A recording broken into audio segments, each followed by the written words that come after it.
Oke, kita akan membahas kromosom, gen, dan alel. Apa itu genetik? Nah, yang pertama, apa itu kromosom? Kromosom merupakan kumpulan kromatin atau benang-benang halus yang menebal dan memendek saat pembelahan sel, serta bisa menyerap warna dari sel ke nukleus hingga menjadi kromosom.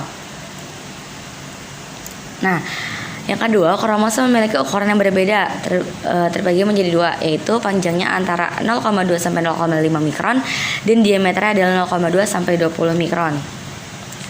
Jenis-jenis kromosom berdasarkan fungsi. Yang pertama ada autosom, berperan menentukan ciri-ciri tubuh, bersifat diplot atau 2N, mengalami pembelahan sel, jumlahnya 2 kali gonosom. Nah, gonosom berperan menentukan jenis kelamin, bersifat haploid atau N, mengalami pembelahan meiosis yang jumlahnya setengah autosom.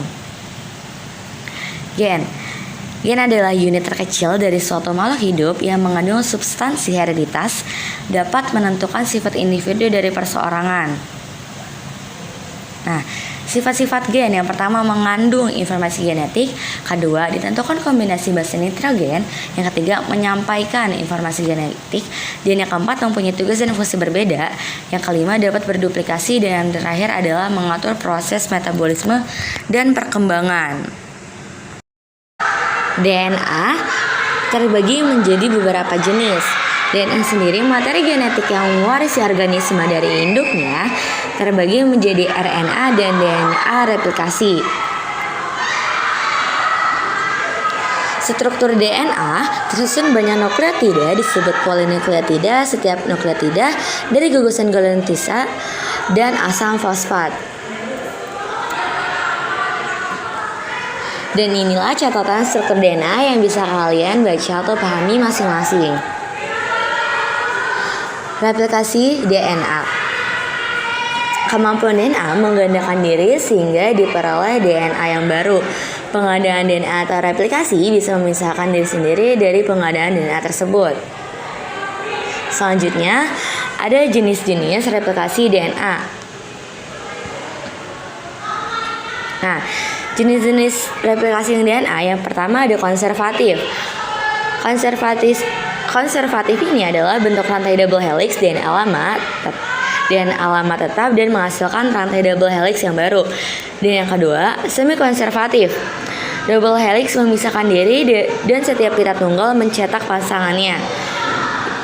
Rantai double helix DNA terputus-putus membentuk segmen-segmen tersebut akan membentuk segmen baru yang akan bergabung dengan segmen lama untuk membentuk DNA yang baru.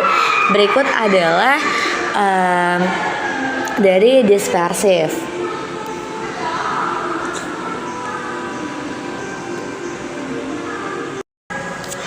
Selanjutnya kita akan membahas RNA.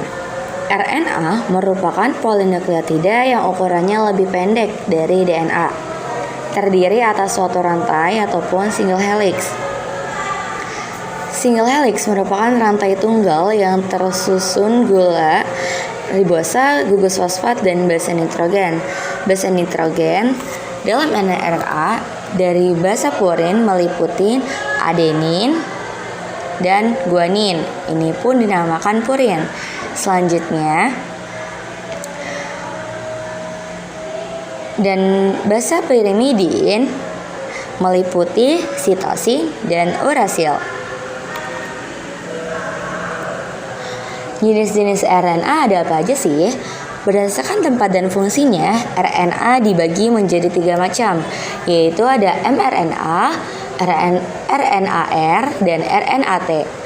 mRNA adalah messenger, membawa kode genetik dari DNA berupa triplet basa yang ada pada RNA atau yang disebut dengan codon. Ini bentuk dari RNA. Lanjutnya, RNA ribosom berperan sebagai tempat pembentukan protein. Jadi, RNA ini sebagai pembentukan protein yang proteinase dan ribosomas. Nah, yang terakhir adalah RNA transfer, yaitu menerjemahkan kodon menjadi asam amino dan mengangkutnya ke permukaan ribosom saat translasi. Perbedaan RNA dan DNA. Kita kali ini akan membahas perbedaan antara kedua itu. Yang pertama, DNA dan RNA memiliki base nitrogen yang sama. Yang keduanya terdapat sitosin dan adenin dan guanin. Namun, dalam DNA menggunakan basa keempat yang disebut dengan timin, sedangkan RNA menggunakan basa yang disebut dengan urasil di mana tidak memiliki gugus metil. Perbedaan RNA dan DNA juga dapat dibedakan beberapa bagian. Yang pertama dari rantai. RNA itu rantai tunggal dan DNA adalah ganda atau double helix. Nah, untuk gula pentosa juga DNA yaitu deoksiribosa dan RNA adalah ribosa saja. Yang ketiga adalah basa nitrogen. Basa nitrogen dari RNA adalah adenin, guanin, sitosin, dan urasil, dan DNA-nya adalah adenin, guanin, sitosin, timin. Nah, terus selanjutnya ada perbedaan lagi, yaitu di letak. Letak RNA adalah nukleus, sitoplasma, dan ribosom, dan letak DNA adalah nukleus dan mitokondria. Jenisnya RNA itu ada mRNA, tRNA, dan rRNA. Contohnya seperti ini. Dan jenisnya dari DNA adalah ada nuklear DNA dan mtDNA. Nah, yang terakhir yaitu adalah replikasi. Replikasi RNA itu ditranskripsi dan DNA adalah dapat mereplikasi dirinya. Kita kali ini akan membahas sintesis protein. Apa itu sintesis protein? Yang pertama kita akan membahas tabel genetik. Nah, tabel genetik sendiri yaitu instruksi merupakan kode-kode yang merumuskan jenis protein yang akan dibuat. Nah, kode genetik ini startnya dimulai dari AUG dan stop kodenya adalah UAA, UAG, dan UGA. Tiga tersebut adalah stop dari kodenya. Lanjut. Nah, kita akan membahas transkripsi dan translasi. DNA memiliki dua untaian yang bersifat antiparalel karena DNA bersifat sejar atau paralel, namun arahnya saling berlawanan nih. DNA dan RNA memiliki ujung 5 aksen dan 3 aksen yang terletak di urutan atom karbon di ribosa.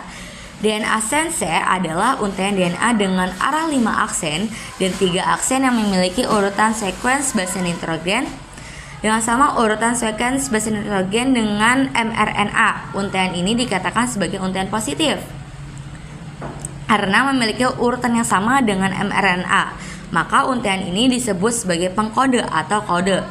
Untaiannya tidak ditranskripsi dicetak mRNA sehingga disebut anti-template. Nah, DNA antisense, untaian DNA arah 3 aksen ke 5 aksen atau disebut untaian negatif, berperan sebagai transkripsi membentuk mRNA sehingga disebut cetakan ataupun template 3 aksen ke arah 5 aksen didasarkan pada untaian DNA ini ketika proses transkripsi oleh enzim mRNA polimerase untaian sekuens base nitrogen pada untaian ini tidak sama dengan mRNA sehingga digunakan sebagai non-coding. Lanjut, kita akan membahas tentang sintesis protein dengan kode genetik. Bisa kita amati, untuk memulai transkripsi, rantai antisense harus diubah menjadi rantai sense, yaitu rantai DNA sense yang area 5 aksen ke 3 aksen, yaitu dari A pindah ke T, dari T ke A, C ke G, dari G ke C. Nah, proses ini pengubahan urutan basanya sama dengan mRNA hasil transkripsi. Nah, yaitu di sini adalah kecuali T yang diganti dengan U. Sekarang kita akan membahas mRNA, yaitu di sini terbagi beberapa macam, yaitu ada UUA yaitu leusin, GUA yaitu valin, GCC yaitu alanin, AGU yaitu serin, dan yang terakhir adalah CAA yaitu glutamin.